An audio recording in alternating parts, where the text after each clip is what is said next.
Bismillahirrahmanirrahim. Assalamualaikum and a very good morning. Okay, we are still in the second week syllabus, which is the microwave waveguide part 2. So I have discussed part of the microwave waveguide components in the first part. So in these slides, I'll continue with the second part of the waveguide structure.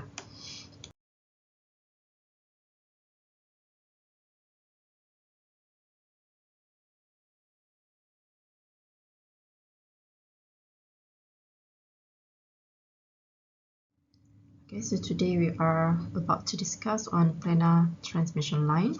So if compared to the conventional waveguide that I have shown earlier, such as the coaxial line, rectangular and circular waveguide, so today we are about to look at the planar transmission line that's usually being used in integrated circuit or in planar structure. So planar, usually the structure can be printed directly on the substrate or the surface of the structure.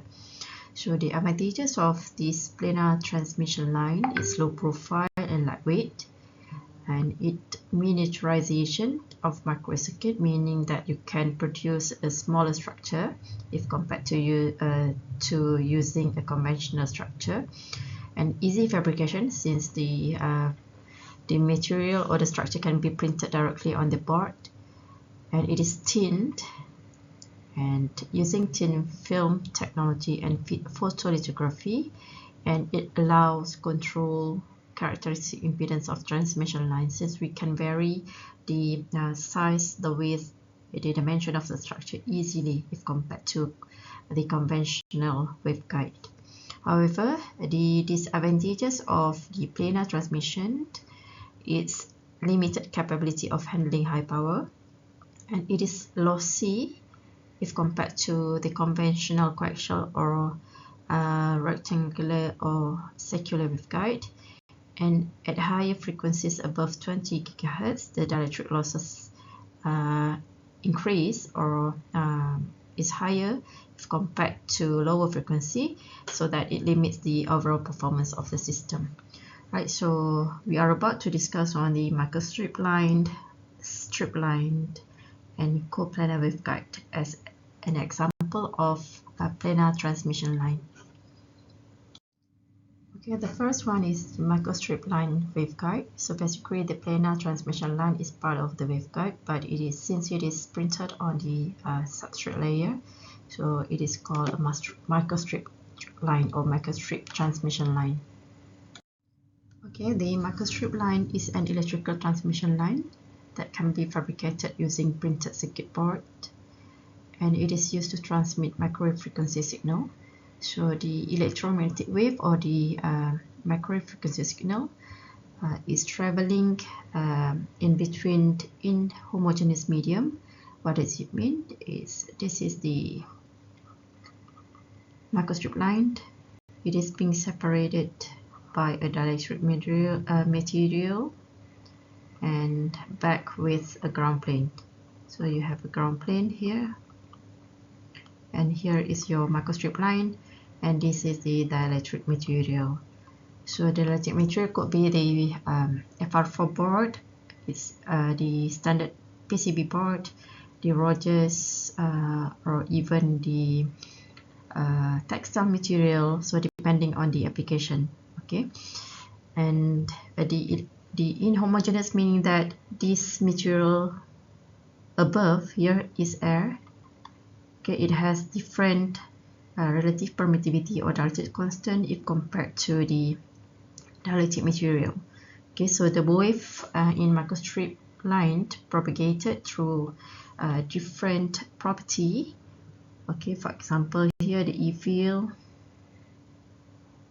that is going out from the structure through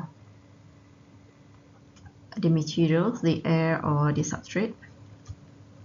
Okay, so the signal travels across two or more different medium, so it is called inhomogeneous medium.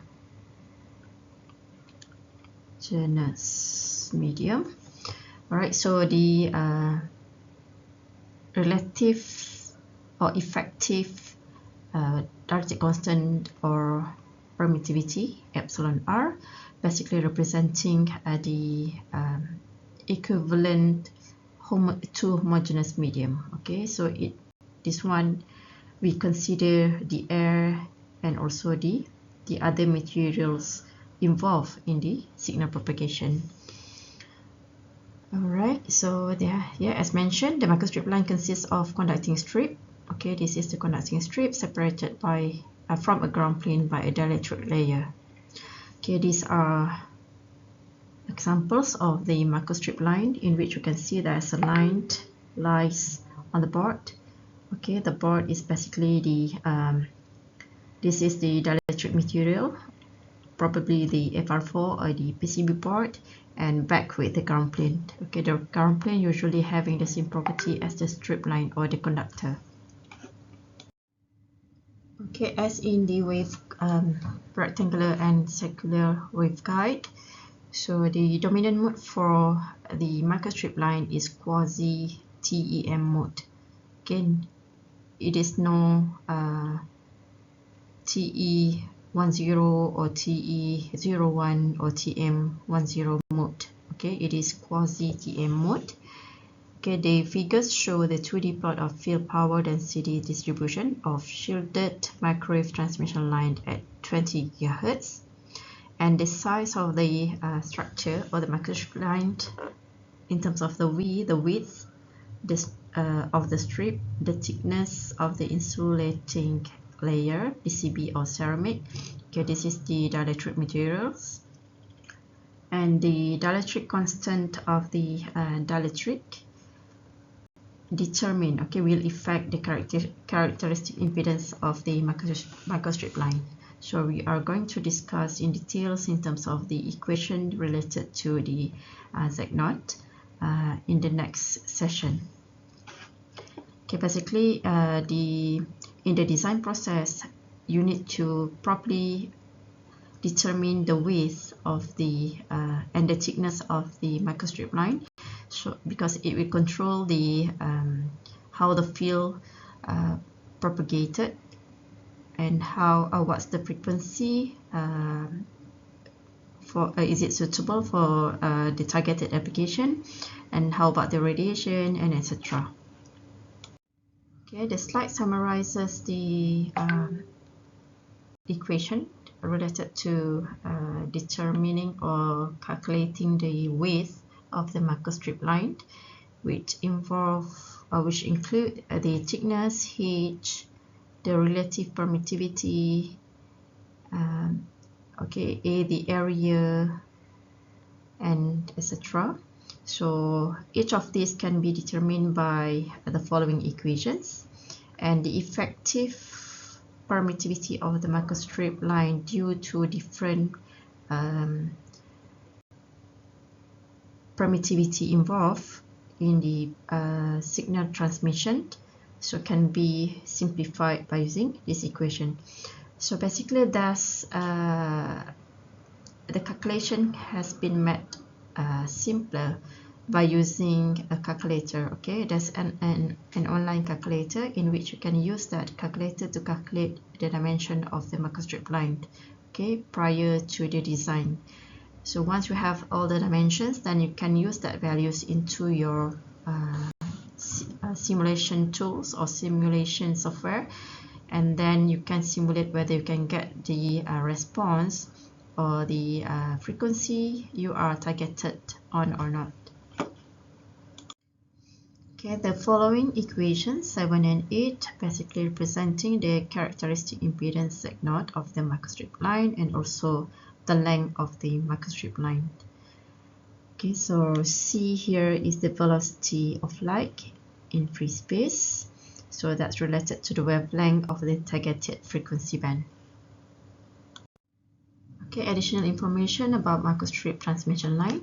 So the higher the impedance, the higher the dielectric constant or the permittivity, the thinner the microstrip line, keeping the thickness of the dielectric and impedance of the line constant. While the thinner the dielectric structure, okay, so you have the microstrip line, and then you have the dielectric. Okay, back with the ground plane. Right, so the thinner the dielectric, the thinner the line is. So the line meaning the edge of your microstrip line, keeping the dielectric constant and impedance of the line constant. While the higher the dielectric constant, the smaller the circuit is, and the wider the lines, the lower the impedance. Okay, we are going to look at the effect of those parameters in the later session. Okay, next is the strip line waveguide. Look at the difference between the microstrip line and the strip line waveguide. Okay, the strip line waveguide uses a flat strip of metal which is sandwiched between two parallel ground planes. The insulating materials of the substrate forms a dielectric. Okay, if compared to the microstrip line just now, you can see that in microstrip line you have the lines on top of the dielectric. Okay, back with the ground plane. This is the microstrip. While in strip line, you have the lines being sandwiched in between two dielectric substrate and back on top and at the bottom by a ground plane. Okay, so you have ground plane and you have another ground plane. Okay, your strip line is in the middle and then separated by dielectric.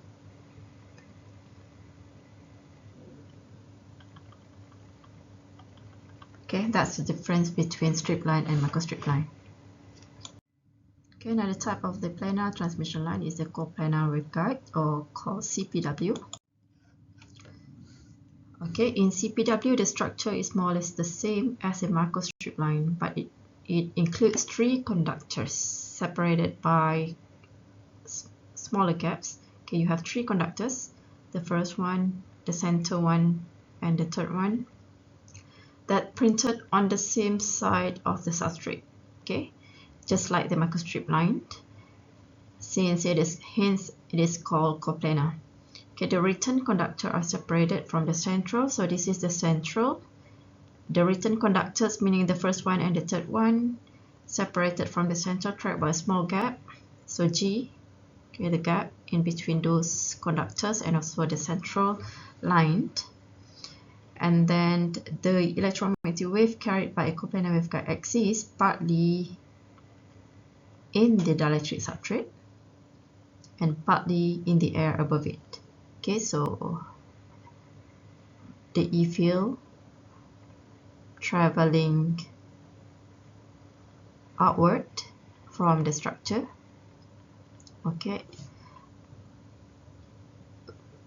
in between two different dielectric constant or permittivity of different materials in air and also in dielectric, so just like the microstrip line. So the dielectric constant of the substrate will be different and greater than the air in which wave is traveling as in inhomogeneous medium. Okay, inhomogeneous medium has been discussed in the previous slides. And in terms of the mode, CPW or the coplanar waveguide will not support the true TEM wave at non-zero frequencies. But the major problem with the coplanar waveguide is that it having non-unique characteristic impedance. Okay, because of the infinite range of ratio between the center strip width and gap width. Okay, the center line width W with the gap width G. Okay, in practical, for the Z0 for microstrip line is unique. That's decided by the strip width, substrate height, and substrate permittivity. So we are going to look at this calculation in the design process.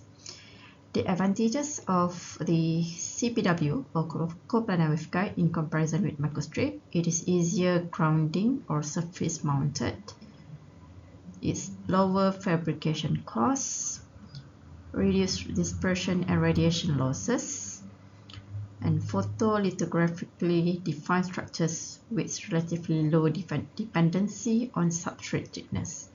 Okay, because as mentioned earlier that the property or the Z0 of the microstrip line is decided by the strip width, substrate height, and permittivity. Okay, so substrate height meaning the thickness of the substrate. But if you are using the CPW, so you can have a structure that more efficient structure by low dependency on the substrate thickness. Okay, next is the horn waveguide. So I believe that you have seen this kind of waveguide in your third year PBL lab, so in which during the lab you are required to design a horn antenna with to achieve certain gain and also targeted frequencies, and you have played around with the width and the height of the horn to get the response or the performance as required. Okay, so this is another example of horn waveguide. It is custom made for 47 GHz and it achieved 20.3 dBi gain. And another one is the cavity resonator, and this has been done in the second year PBL lab, microwave lab, in which the cavity resonator you have two metal plates in which the separated by a cavity or empty space, and this technique is usually being used to measure the permittivity or the property of the samples or the materials.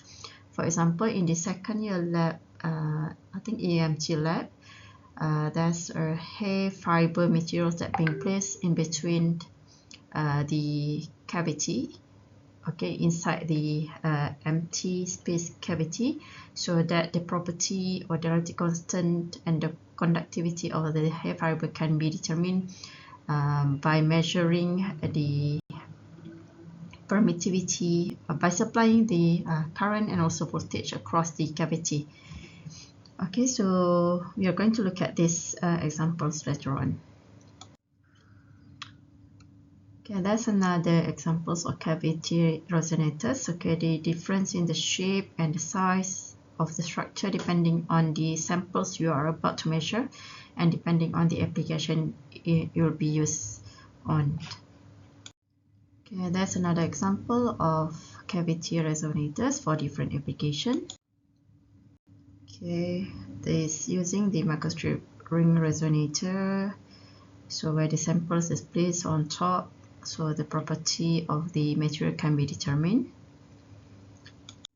And okay, as mentioned earlier, the resonant mode basically controls how the signal travels. Okay, it determines how the signals travel across the structure. Okay, for example, TM010, so this is where the magnetic field is the dominant field across the structure. So, and again, it depends on the application whether the electric or the magnetic field is the dominant fields required to be determined. Okay, so the electric these two figures shows different mode. Look at how the fields, the electric fields or the magnetic field travels across two metal plates.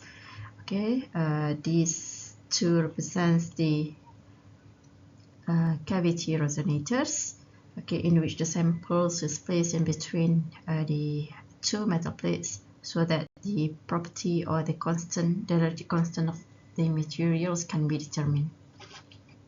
Okay, this slide shows one of the example of the cavity resonators being used in order to determine the sample property. So I believe this is one of the DRA materials, the white samples in the middle. So the numbering here representing the components or the structure involved in this measurement. So the first one is the silver plates, and then second one is carbon nanotube sheet, and then the 3 and 4 is the dielectric reference and also the coaxial respectively. Okay, so each of these components have its own permittivity or the constant or the property, and each of these having its own function. Okay, why the silver plates is placed there? Will that change the property of the modes? Will that change how the signal travels, and etc.? Okay, so we are going to look at that later on. Okay, the following slides show the commercially available cavity resonators that's available from the different manufacturer, such as the Keysight, Keycom, MSI, Damascus, and etc. So depending on different types of measurement, what type of measurement needed, and different shape and also different parameters being used in order to address or to conduct different type of measurement. Okay, same goes here. There are different manufacturer of the cavity resonator, and also different mode and for different application as well. Okay, with that, I end the topic of waveguide, introduction into waveguide structure. So next we are about to discuss on the basic parameters involved in microwave engineering and also the transmission line. Thank you.